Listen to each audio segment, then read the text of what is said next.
शुक्रिया मोहतरम चेयरमैन साहब, आपने मुझे बोलने का मौका दिया। मैं शुरुआत में बताना चाह रहा हूं कि मैं हुकूमत की तरफ से लाए गए इस रेजोल्यूशन की मुखालिफत में बोल रहा हूं और मैंने अमेंडमेंट्स भी दिए हैं प्रेजेंट एड्रेस के लिए। और चेयरमैन साहब, आप उर्दू को जानते हैं, किसी एक शायर ने शायद बरसर इख्तिदार जमात के लिए ये शेर कहा होगा कि उसूल बेचकर मसनद खरीदने वालों, निगाह अहले वफा में बहुत हकीर हो तुम, वतन का पास तुम्हें था ना होगा कभी, कि अपने हिर्स के बंदे हो बेज़मीर हो तुम, इज्जत नफ्स किसी शख्स की महफूज नहीं, अब तो अपने ही निगहबानों से डर लगता है, डंके की चोट पे जालिम को बुरा कहता हूँ, मुझे सूली से न जिंदानों से डर लगता है।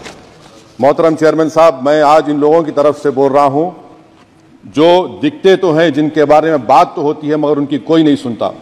मैं उनके बारे में बोल रहा हूँ जिनके बारे में वजीर आजम मोदी ने कहा था कि घुसपैठी है। मैं उन बेटियों और माओं के बारे में कह रहा हूँ जिनके बारे में मोदी ने कहा कि ज़्यादा बच्चे पैदा करते। मैं उन मासूम नौजवानों के बारे में कह रहा हूँ जिनको मॉब लिंचिंग के जरिए मारा जा रहा है। मैं उन बेजुबान माँ और बाप के बारे में बोल रहा हूँ जिनकी औलाद आज इस हुकूमत के गलत कानून के चक्कर में जेलों में सड़ रहे हैं। सर, मैं दस्तूर जब इस ऐवान में बन रहा था, संविधान बन रहा था, तो उस वक्त अलहदा वोटर लिस्ट और इंतखाबी रिजर्वेशन की बात आई, तो उस वक्त के हमारे फाउंडिंग फादर्स ने, हमारे बुजुर्गों ने, दोनों समुदाय के हिंदू और मुसलमानों ने फैसला किया कि हम इस पर राजी नहीं होंगे। बल्कि उन्होंने क्या कहा था हमारे फाउंडिंग फादर्स ने, उन्होंने मुखालिफत की थी अलहदा वोटर लिस्ट की और इंतखाबी रिजर्वेशन की।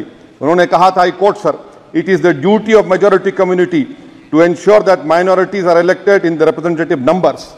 बीजेपी मुसलमानों की नफरत पर जीतती है और मुसलमानों के नाम निहाद मसीहा मुसलमानों के 90% ज्यादा वोट हासिल करते हैं, मगर फिर भी इस ऐवान के दरवाजे नहीं खुलते मुसलमानों के लिए और सिर्फ 4% मुसलमान जीत कर आते हैं। सर, संविधान सिर्फ एक किताब नहीं है जिसे चूमा जाए, संविधान एक किताब नहीं है जिसे दिखाया जाए, संविधान एक सिंबल भी है, मगर संविधान एक हमारे बुजुर्गों के ख्वाबों की किताब है। हमारे जमहूरियत को हमारे बुजुर्गों ने इस तरह समझा, हमारे फाउंडिंग फादर्स ने इस तरह जमहूरियत को समझा कि इसमें हर समुदाय और मजहब और समाज के मानने वाले लोगों की राय को शामिल किया जाएगा इस मुल्क को चलाने के लिए, मगर इस ऐवान में सिर्फ 4% मुसलमान जीत कर आते हैं। मैं संविधान से जो मोहब्बत के दावे करते हैं उनसे कहूंगा कि कभी उठाकर पढ़ो कॉन्स्टिट्यूएंट असेंबली डिबेट्स में कि नेहरू ने, HC मुखर्जी ने, सरदार हुकुम सिंह ने माइनॉरिटीज के बारे में क्या कहा था। सर, वतन अजीज का मुस्तकबिल कैसा होगा जब बीजेपी मुझे गायब करना चाहती है और दीगर हिज़्ब इख्तिलाफ की पार्टियां के लिए मेरा वजूद सिर्फ वोट डालना और अपनी खबर में जाकर सो जाना है। इसीलिए आप देखते हैं कि समाजी इंसाफ है सर कि 4% मुसलमान जीत कर आते हैं। सर, इस ऐवान में ओबीसी समाज के MP अब अपर कास्ट के MP के बराबर हो चुके हैं। ओबीसी समाज के MP अब अपर कास्ट MP के बराबर हो चुके हैं और 14% मुसलमान सिर्फ 4% जीत कर आते हैं। CSDS का डेटा यह बताता है कि इस मुल्क में जो वोट बैंक है, जो एक मुश्त वोट डालता है, वो अपर कास्ट का है। मुसलमान का कभी ना वोट बैंक था ना कभी रहेगा। सर, 4 जून के बाद 6 मुसलमानों की मॉब लिंचिंग हुई, 11 घरों को मध्य प्रदेश में मोदी के बुलडोजर ने निस्तो नाबूद कर दिया। हिमाचल प्रदेश में एक मुसलमान के दुकान को लूट लिया गया और हिज़्ब इख्तिलाफ की पार्टियों की तरफ से सन्नाटा है।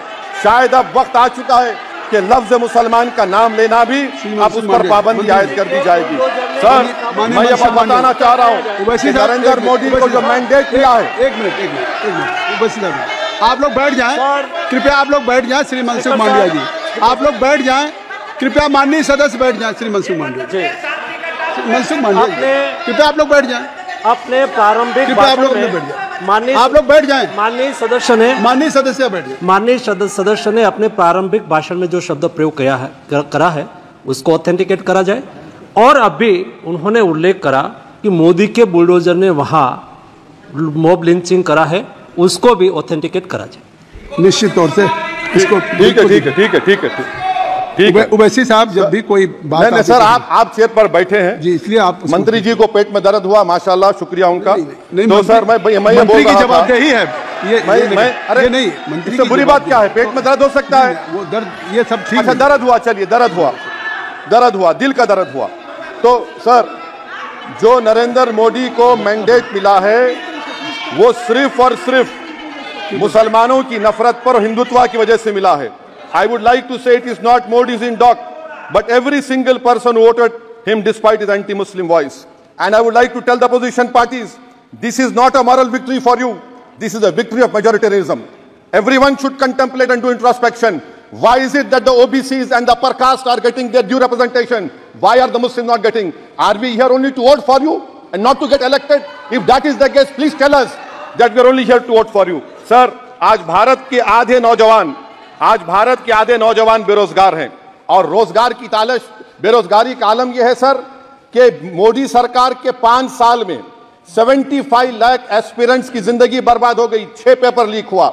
बेरोजगारी का आलम यह है सर कि रशिया जा रहे हैं, वहां जाकर अपनी जानों को दे रहे हैं। बेरोजगारी का आलम यह है कि नरेंद्र मोदी रोजगार का कैंप चलाती है नौजवानों के लिए कि तुम इजराइल में जाकर काम करो, उनको कैनन फॉडर बना रही है ताकि फलस्तीनियों की जायदादों को हड़प कर सके।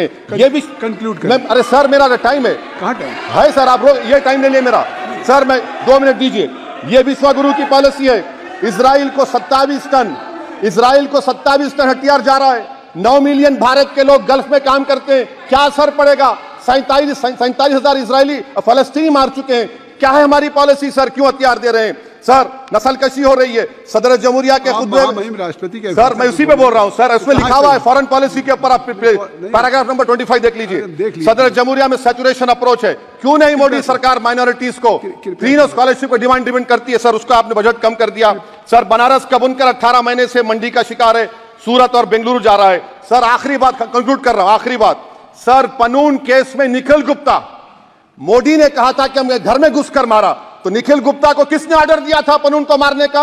अगर नहीं दिया तो उसको बचाइए, और अगर दिया नहीं तो फिर उस पर पीएमएलए क्यों नहीं लगाते? सर समाप्त करो। कमेटी बनाई आपने, उसका क्या हुआ सर? हम एससीओ को नहीं जा रहे सर। मैं आपको बता रहा हूं कि मैं अपनी इस तकरीर को टीपू सुल्तान की नजर, सुनिए सर, अब हो गया खत्म कर रहा हूं सर। मैं अपनी तकरीर को टीपू सुल्तान की नजर कर रहा हूं। ये टीपू सुल्तान की फोटो है, क्या आप इससे भी नफरत करेंगे सर? ये संविधान में टीपू सुल्तान की फोटो है जिस पर वल्लभ भाई पटेल ने साइन किया, श्यामा प्रसाद मुखर्जी ने साइन किया। ये आपकी नफरत है सर। आखिर में मैं अपनी बात को खत्म कर रहा हूं इस शेर पर कि क्या दिन दिखा रही है सियासत की धूप छांव, जो कल सपूत थे वो कपूतों में आ गए, थे इस कदर अजीम के पैरों में ताज थे, इतने हुए जलील के जूतों में आ